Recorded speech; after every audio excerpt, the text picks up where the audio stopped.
오늘 하나님께서 주신 말씀은 사무엘상 2장 6절에서 9절까지입니다.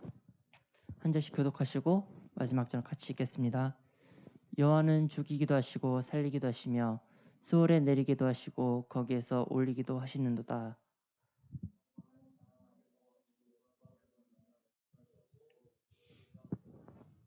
가난한 자를 진토에서 일으키시며 빈궁한 자를 거름더미에서 올리사 귀족들과 함께 앉게 하시며 같이 읽습니다. 영광의 서 세계를 그것들 위에 세우셨도다. 그가 그의 거룩한 자들의 말을 지키실 것이요 악인들을 흑암 중에서 잠잠하게 하시리니 힘으로는 이길 사람이 없으리로다. 아멘. 시간 최태영 전도사님께서 나오셔서 드린 예물 위해 기도해 주시고 내 모든 삶은 하나님께서라는 제목으로 말씀 전해 주시겠습니다.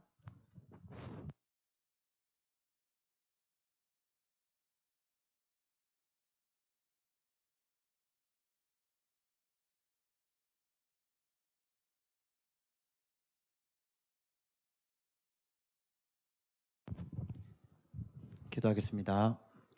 하나님 감사합니다. 오늘도 이렇게 날씨가 추움에도 불구하고 우리 친구들 주님의 날 주님의 전으로 보내주셔서 감사합니다. 우리 친구들 지난 명절 한 주간 잘 보내고 아무 일 없이 이렇게 건강한 모습으로 하나님 전에 나왔습니다. 우리 친구들 앞으로 또 한 주간 또 살아갈 터인데 한 주간 살아가면서 학원 그리고 학업에 임할 때에 하나님께서 지혜의 문을 열어주시고 우리 친구들과 늘 함께 동행하여 주시옵소서. 소중한 용돈 모아서 주님께 예물 드렸습니다. 이 귀한 예물 사용되어 주는 것마다 주님의 향기가 넘쳐날 수 있도록 도와주시옵소서. 이 모든 말씀 거룩하신 예수님 이름 받들어 간절히 기도드리옵나이다. 아멘. 네, 반갑습니다. 네, 새해 복 많이 받으세요. 네. 오늘 또 쭉 다 또 뒤로 갔네. 앞으로 오면 참 좋겠는데. 뒤에서 봤을 때는 그닥 별로 뒤는 아닌 것 같다라고 했는데 여기서 보니까 되게 뒤네요. 네. 좀 앞으로 좀 당겨 앉으면 좀 좋겠다. 이제 우리가 영상을 하나 볼 건데 그 전에 서영이까지 라인 딱 끊어서 앞으로 지금 앉아 있는 자리에서 3칸씩들 더 앉으세요. 소윤이 기준으로 해서 소윤이는 한 칸만 당기고 그다음에 시온이부터 서영이까지 앞으로 3칸만 쭉 당겨주세요. 알았죠? 네, 감사해요. 오케이. 네. 자, 여러분들의 삶은 누구 겁니까? 전사님, 제 삶은 제 거예요. 아니면 제 삶은 부모님이 정해주시는 거예요. 일어나요? 자, 우리의 삶은 하나님 겁니다. 전사님이니까 당연히 이런 말 하시겠죠? 라고 할 수도 있겠죠. 자, 그러면 이렇게 한번 물어볼게요. 여러분들은 우리 인간이 어떻게 만들어졌다고 생각하십니까?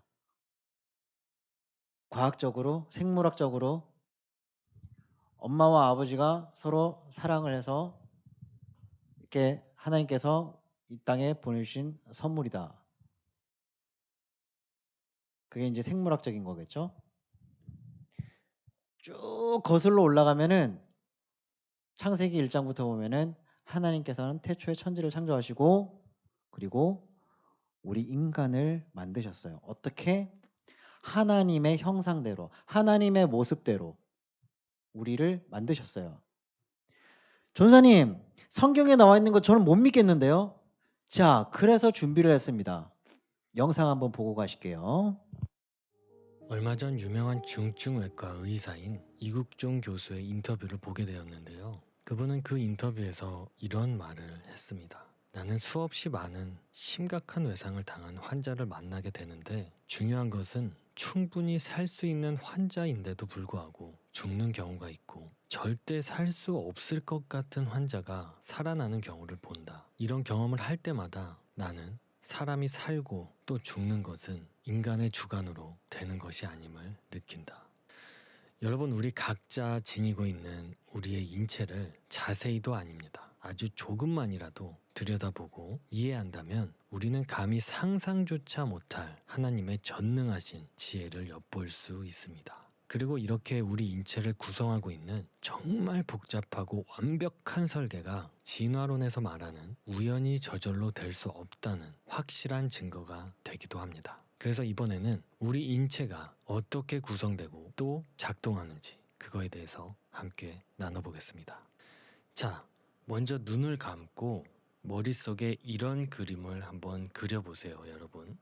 자, 우리가 사과나무 아래 사과들이 아무렇게나 흐트러져 있는 것을 본다면 어느 누구든 사과가 나무에서 떨어져서 자연스럽게 거기 그렇게 있는 것이라고 생각할 것입니다. 하지만 사과나무 아래 사과들이 모두 꼭지가 위를 향하고 있고 가장 작은 것부터 큰 순서대로 가지런히 줄지어 있다면 그것은 누군가 사과를 그 자리에 가지런히 정리해 놓은 것이라고 당연히 생각할 것입니다. 그렇죠? 여러분, 어떤 기계를 구성하고 있는 작은 부품 하나가 목적을 가지고 조화를 이루며 작동하는 복잡한 기계를 보면 우리는 당연히 누군가 계획을 가지고 그것을 설계했을 거라고 생각합니다. 그리고 더 나아가 더 복잡하고 더 정교하고 완벽하게 정리된 것일수록 우리는 더더욱 그렇게 생각하게 됩니다. 분명 의도된 설계임이 더욱 명확해지는 것이죠.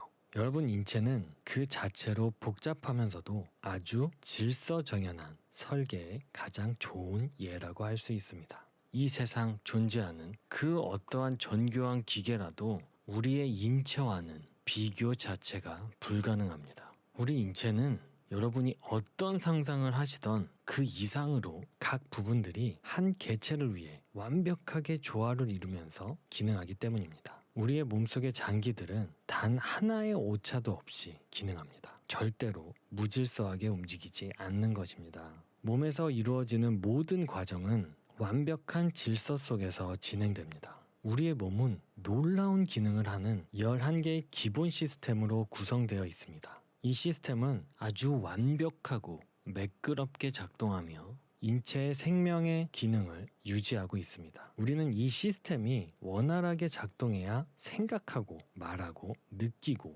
움직이고 듣고 보고 먹고 살아 숨 쉴 수 있는 것입니다. 자, 특별히 인체는 11개의 기본 시스템과 함께 보조 시스템도 갖추고 있습니다. 이 일체화된 구조는 여러 곳에서 아주 독특한 실무적 특성을 가지고 있습니다. 중요한 것은 이 실무적 특성은 한 요소도 제거할 수 없는 복잡성. 자, 이 복잡성이 뭐냐면 특별히 생화학자인 마이클 비가 사용한 개념인데 그는 G덫을 이용해 이 개념을 설명합니다. G덫은 받침대, 지지대, 스프링, 레버, 그리고 걸쇠가 모두 있어야만 G덫으로서의 기능을 할 수 있고 그 중에 어떤 한 부품이라도 빠지면 전혀 동작하지 못한다는 것입니다. 즉, 이 개념은 어느 것 하나라도 빠지면 본연의 기능을 전체가 할 수 없다는 의미입니다. 그러니까 이게 쉽게 설명하면 여러분 이런 거예요.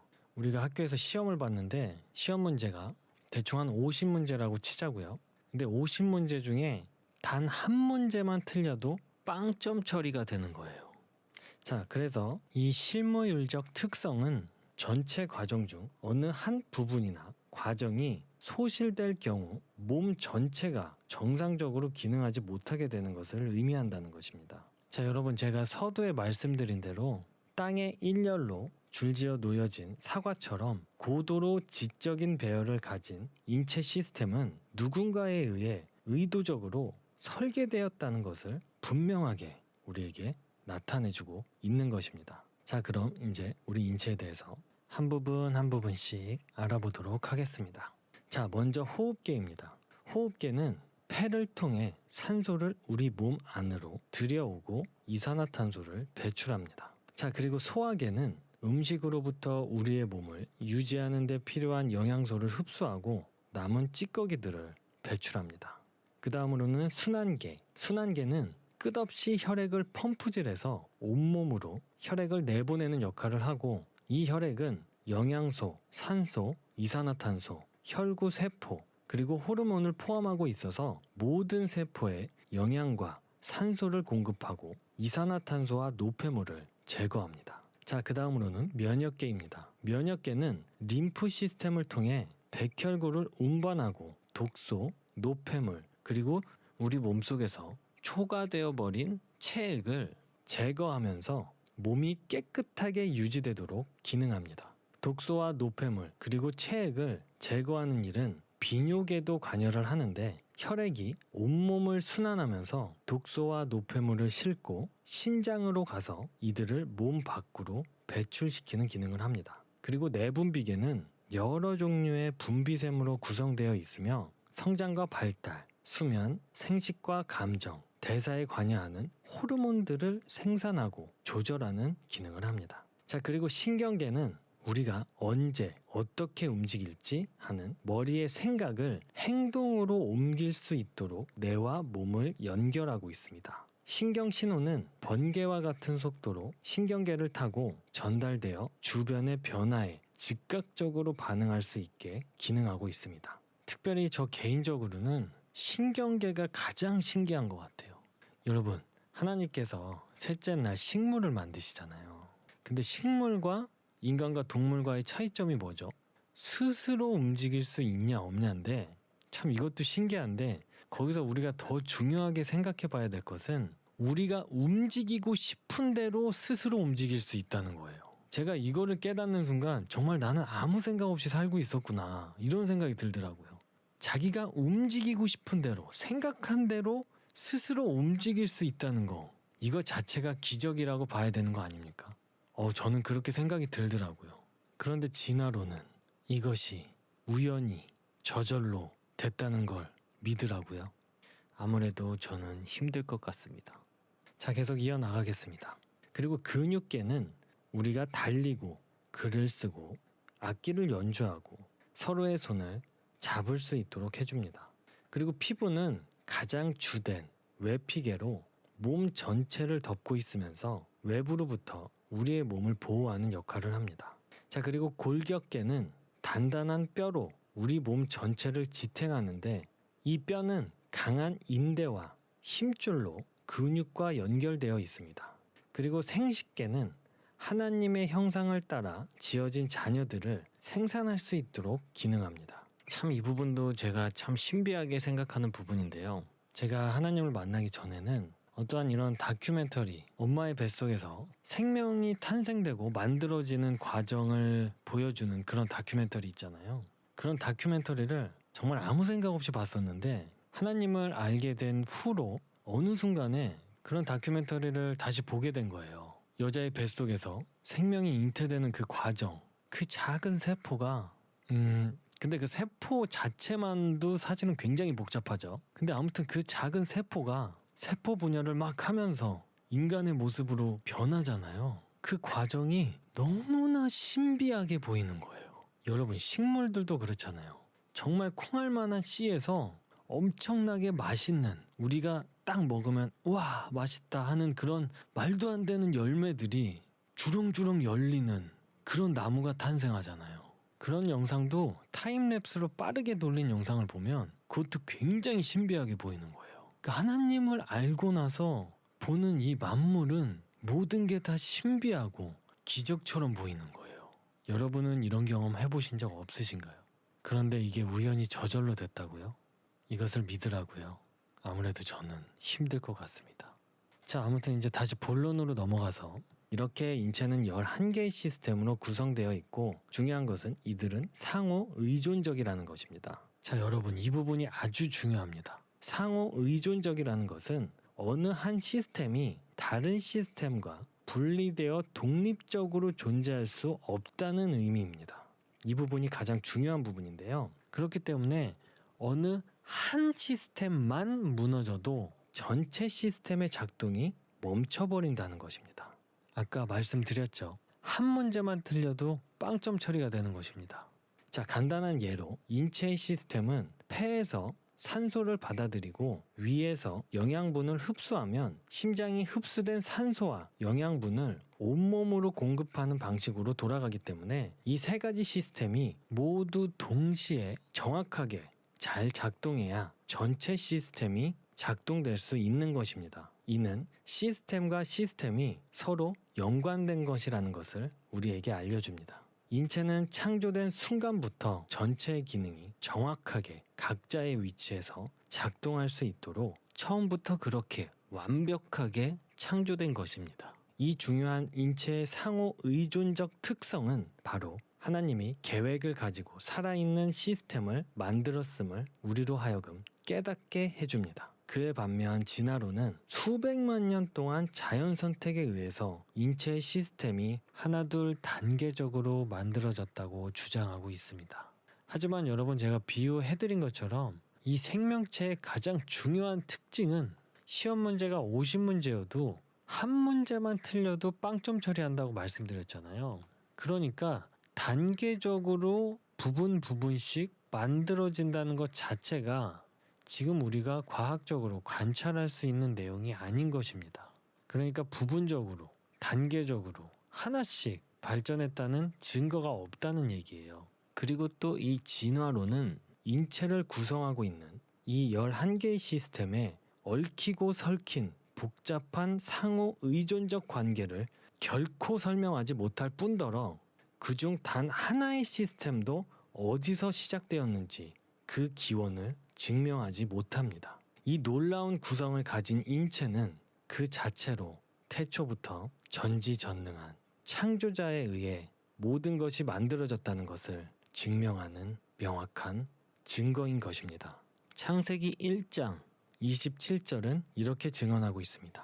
하나님이 자기의 형상, 곧 하나님의 형상대로 사람을 창조하시되 남자와 여자를 창조하시고. 영상 잘 봤나요? 어때요? 이렇게 하나님께서는 우리의 모든 것들을 창조하셨고 이런 것들은 절대로 진화론에서는 나올 수가 없는 것들입니다. 하나님은 이렇듯 우주 만물을 창조하셨습니다. 그리고 우리 사람만큼은 하나님의 형상대로 만드셨어요. 영상처럼 놀라울 정도로 60억 개의 세포 중 단 한 개의 오차도 없이 말입니다. 또한 아담으로부터 시작된 죄로 우리가 죄인 되었음에도 죄인을 구속하셔서 자녀로 삼으신 분이 바로 우리의 하나님이십니다. 그러므로 하나님은 모든 생명의 주관자이시며 우리의 모든 삶과 죽음, 화, 이를 입음과 복을 받는 것을 주장하고 계십니다. 신명기 32장 39절에 보면은 이렇게 말하고 있습니다. 이제는 나 곧 내가 그인 줄 알라. 나 외에는 신이 없도다. 나는 죽이기도 하며 살리기도 하며 상하게도 하며 낫게도 하나니 내 손에서 능히 빼앗을 자가 없도다. 라고 말씀하고 계십니다. 하나님은 이렇게 생명과 복의 주관자이신 겁니다. 그렇기 때문에 우리는 하나님을 믿고 신뢰해야 합니다. 그리고 우리 친구들에게 하나님을 믿고 의지하며 살도록 전해야 합니다. 자, 그렇다면 우리 친구들에게, 이웃들에게 생사화복의 주관자가 되시는 하나님을 의지하며 살도록 가르쳐야 할 세 가지 중요한 이유가 있습니다. 첫 번째로 희망적인 삶을 살아야 합니다. 다윗은 어떤 사람보다도 심한 고통과 절망 속에 내던져진 적이 있는 사람입니다. 그러나 부활의 주님을 바라보면서 그는 이렇게 찬송을 불렀습니다. 사망의 고통 중에서 올린 찬송인데요. 다윗이 그를 가리켜 이르되 내가 항상 내 앞에 계신 줄을 배웠으며 나로 요동하지 않게 하기 위하여 그가 내 우편에 계시도다. 그러므로 내 마음이 기뻐하였고 내 혀도 즐거워하였고 육체도 희망에 거하리니. 5살 때 피아노를 시작한 아르헨티나 소년이 있었습니다. 정말 이 소년은 이 남미, 미국이나 이런 데는 잘 못 살잖아요. 이 남미에서 와 엄청난 피아노 신동이 나왔어 라고 할 정도로 유명세를 치르나였습니다. 20살 때는 세계적인 피아니스트가 되면서 지휘자로까지 이름을 날리는 엄청난 아티스트가 되었습니다. 한창 막 명성을 쌓아 올라갈 때쯤 그는 오른손 세 번째 손가락과 네 번째 손가락이 신경이 마비가 되는 안타까운 일을 겪게 되었습니다. 이런 비극 속에서 우리라면 어땠을까요? 아, 나 큰일 났어. 이제 어떡하지? 내 인생은 끝났어. 아, 속상해. 내 주변에는 아무것도 없어. 라고 말을 하겠지만 이 사람은 그렇지 않았습니다. 내게는 아직 왼손이 있다. 오른손이 안 되면 왼손으로 더 열심히 피아노를 연주하려. 마치 이순신 장군이 신에게는 아직 12척의 배가 남아있습니다. 라고 말하는 것과 같겠죠. 아무튼 그는 피나는 노력 끝에 손가락이 보이지 않을 정도로 날렵한 손놀림을 통해 양손을 가진 사람을 무색해 할 정도로 엄청난 피아노 연주 실력을 뽐냈습니다. 그의 이름은 라울 소사. 이 사람의 영상이 있긴 한데 좀 시간적인 것도 있고 이 사람 연주를 보려면은 집중해서 봐야 돼요. 그래서 이름만 알려줄게요. 유튜브에 라울 소사라고 검색을 하시면 한 손으로 엄청나게 빨리 피아노를 치는 사람이 있어요. 그 사람을 여러분들이 검색을 하면 됩니다. 예전에 이 사람이 한국 공연에서 청중들로부터 기립박수를 받은 적도 있다고 합니다. 근데 한국에서의 영상은 없네요. 어쨌거나 여러분들이 어떠한 절망 속에서도 하나님을 의지하며 희망을 잃지 않고 나아간다면 반드시 하나님의 복을 우리 친구들은 받게 될 겁니다. 두 번째, 인내하고 참고 또 견뎌야 합니다. 모든 일에는 여러분 때가 있어요. 뭐 밥 먹을 때, 일어날 때, 학교 갈 때, 씻을 때, 공부할 때 이렇듯 하나님의 일에도 분명히 때가 있습니다. 하나님은 분명 여러분이 가지고 있는 모든 고통에서 벗어나게 하실 수 있으신 분이세요. 하나님께서 높이시고 우리의 삶을 귀하게 하실 것입니다. 그러므로 우리는 인내해야 합니다. 히브리서 10장 36절에 보면은 너희에게 인내가 필요함은 너희가 하나님의 뜻을 행한 후에 약속하신 것을 받기 위함이라 라고 되어 있습니다. 하나님은 우리가 뒤로 물러가면 기뻐하지 않으세요. 다윗이 뒤로 도망갔나요? 골리앗을 향해 앞으로 달려나갔습니다. 바울이 복음을 전파하기 위해 뒤로 물러났나요? 앞으로 달려갔습니다. 하나님은 앞으로 나가는 걸 좋아하세요. 우리는 인내하며 좋은 날 오기를 바라며 기다릴 줄 알아야 합니다. 철강한 카네기 집무실을 찾는 사람들은 화장실 벽에 걸린 이 볼품없는 한 폭의 그림을 굉장히 의아스럽게 생각합니다. 철강한 카네기면 엄청난 억만장자인데 억만장자가 있는 서재에 어떻게 저렇게 볼품없는 그림들을 걸어놨지? 라는 의구심을 품게 하는 그런 그림이 있습니다. 이 그림은 커다란 나룻배에 덩그러니 노 하나가 아무렇게나 놓여있는 정말 초라한 그림입니다. 배의 이미지는 썰물에 밀려서 황량한 모래사장에 덩그러니 그냥 내팽개쳐져 있습니다. 보세요. 그렇지 않나요? 굉장히 삭막하지 않나요, 여러분? 어쩌면 삭막하다 못해서 저 배는 기울어져서 땅에 처박힌 게 꼭 처절하기까지 합니다. 카네기는 이 보물을 근데 굉장히 보물처럼 아꼈습니다. 왜냐하면 춥고 배고팠고 힘들었던 어렸을 적 청년 시절 청년 카네기가 이 나룻배 그림 밑에 적혀있는 작은 글씨를 보고 글귀를 보고 희망을 품었던 겁니다. 그 글귀는 뭐라고 되어 있냐면 반드시 밀물이 밀려오리라. 그때에 나는 바닷가로 나아갈 것이다. 정말 멋있는 말 아닙니까? 반드시 밀물이 온다. 지금은 썰물이니까 저렇게 초라하고 볼품없을지라도 반드시 밀물은 들어온다. 그때에 나는 바닷가로 나아갈 거야. 정말 멋있는 말입니다. 앞으로 나갈 거야. 지금은 비록 춥고 배고픈 역경이 힘든 시기이지만 밀물이라는 것이 밀려올 그때 그 날을 기다리며 카네기는 시련을 극복했던 겁니다. 정말 여러분 똑같은 환경일지라도요. 사람들은 두 가지로 나뉘게 된다고 합니다. 썰물에 밀려서 처참한 배를 바라보고 포기해버리는 사람. 저 배가 진흙에 박혔으니까 이제 끝났어. 저 배는 효용 가치가 떨어졌어. 그렇게 포기하는 사람이 있는가 하면 밀물에 밀려서 큰 바다를 향해 언젠가는 반드시 나아갈 거라는 희망을 가지고 인내하는 사람. 이렇게 두 사람이 있습니다. 자, 그러면 하나님께서는 누구에게 복을 주시겠습니까? 여러분들이 참고 견디는 것을 배워서 가난한 사람을 부유하게 하시고 우리 모든 삶, 즉 인간의 생사화복의 주관자 하나님께 높이 들림받는 우리 친구들이 되기를 정말 소원합니다. 세 번째, 결단력을 가지고 살아야 합니다. 양쪽에서 막 이거 할까 저거 할까 머뭇거리며 둘 사이에서 우물쭈물하는 사람은요, 성경은 책망합니다. 좌를 택하든지 우를 택하든지 여호와 하나님을 섬기든지 우상에게 가든지.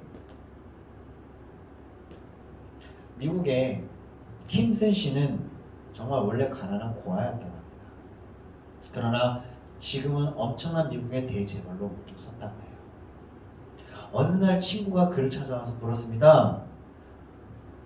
야, 킴슨, 나도 부자가 되는 법 좀 알려줘. 나도 열심히 노력할 수 있어. 그러자 킴슨 씨는 그 친구를 향해서 이렇게 이야기합니다. 나에게는 4가지 성공하는 비법이 있어. 그러면서 그 친구에게 4가지 성공의 비밀을 알려주었습니다. 그건 다음과 같습니다. 첫 번째, 하나님을 잘 믿고 주일 예배를 반드시 한다. 두 번째, 시간을 낭비하지 말고 부지런히 일한다. 세 번째, 여러분들과는 아직은 상관이 없을 수 있습니다. 술을 마시지 않는다. 마지막으로 4번째는 11조 생활을 철저하게 드린다. 킴슨 씨는 친구에게 이렇게 말했습니다. 이것이 내 인생을 바꾸어 놓았어. 그러자 그 친구는 어떻게 했을까요? 그 친구 역시 킴슨 씨의 충고대로 결단하고 행동에 옮겼는데 마침내 10년 후에는 그 친구도 이웃에게 존경받는 부자가 되었다는 겁니다. 성공한 사람들의 공통점은 결단력이 강하다는 점입니다. 여러분들, 예전에 이건희 회장이 지금은 이제 작고하셨습니다만은 이건희 회장이 말레이시아 삼성전자에 갔을 때 아마 직원들을 불러다 놓고 딱 이 말을 했다고 해요. 아내와 자식 빼고 다 바꿔라. 지금 즉시. 유명한 일합니다. 그때부터 삼성이 전 세계를 공략을 하기 시작합니다. 그러면서 지금의 부동의 반도체 1위 삼성이 되어버린 것입니다. 결단력입니다. 이렇게 성공한 사람들은 결단력이 있다고 해요. 한순간의 작은 변화가 인생을 완전히 바꾸어 놓았습니다. 한번 결심한 것을 자꾸 미루거나 핑계를 대는 사람은 오늘의 벽을 허물 수가 없습니다. 잠깐만요. 지금 이것만 하고요. 잠깐만요. 좀 조금만 있다가요. 요거 지금 내가 하고 있으니까 나중에요. 그러면 절대 성공할 수 없다는 거예요. 하나님 앞에 바로 서서 결단하고 실행에 옮길 때 미래가 열리는 복을 받게 되는 겁니다. 자, 말씀을 정리할게요. 처음 영상에서 받으신 하나님께서는 하나님의 형상대로 우리를 그리고 여러분을 만드셨기 때문에 우리의 몸은 늘 아끼고 사랑해야 됩니다. 함부로 내 몸을 막 쓰고 그렇게 하면 안 돼요. 자, 예를 들어서 누군가 여러분에게 선물을 줬습니다. 그렇지만 그 선물을 여러분이 아무렇지 않게 막 내팽개 쳐버리면 선물을 준 상대방이 그 사실을 알았을 때 어떤 생각과 감정이 들까요? 죄송, 어떨 것 같아요? 그래요. 마찬가지입니다. 하나님께서는 여러분에게 여러분 스스로를 사랑하라고 분명하게 말씀하고 계십니다. 우리의 몸은 선물이에요. 우리의 몸은 선물이기 때문에 이 60억 개의 세포 하나하나가 다 하나님의 손이 닿지 않는 곳이 없습니다. 이렇듯 하나님은 우리의 모든 삶은 하나님께서 책임져 주시고 이끌어 주십니다. 왜냐하면 우리의 생사화복의 주관자이시기 때문입니다. 그러한 하나님께서 여러분들의 앞날에 하나님의 이끄심과 인도하심이 늘 함께하는 우리 가정의 중고등부 친구들이 되기를 간절히 소원합니다. 아멘. 기도하겠습니다. 하나님 감사합니다. 오늘도 우리 친구들과 함께 내 모든 삶은 하나님께서라는 제목으로 우리 인간의 생사화복을 주관하시는 하나님에 대해서 함께 나눴습니다. 하나님, 우리 몸을 스스로 사랑하게 해주시고 우리가 해야 할 때, 그때 뭔가를 해야 할 때 그 때를 놓치지 않고 즉시 시행할 수 있는 저희가 되게 하여 주시옵소서. 그래야 했을 때, 청년이 되었을 때 지금의 인생을 후회하지 않도록 늘 하나님께서 동행하여 주시고 지켜주시고 인도하여 주시옵소서. 한 주간의 삶도 주님께서 동행하여 주실 줄 믿습니다. 이 모든 말씀 거룩하신 예수님의 이름 받들어 간절히 기도드리옵나이다. 아멘. 주님 가르쳐 주신 기도로 예배 마치겠습니다. 하늘에 계신 우리 아버지여, 이름이 거룩히 여김을 받으시오며 나라의 마옵시며 뜻이 하늘에서 이루어진 것 같이 땅에서도 이루어지이다. 오늘날 우리에게 일용할 양식을 주옵시고 우리가 우리에게 죄진 자를 사하여 준 것 같이 우리 죄를 사하여 주옵시고 우리를 시험에 들게 하지 마옵시고 다만 악에서 구하옵소서. 대개 나라와 권세와 영광이 아버지께 영원히 있사옵나이다. 아멘.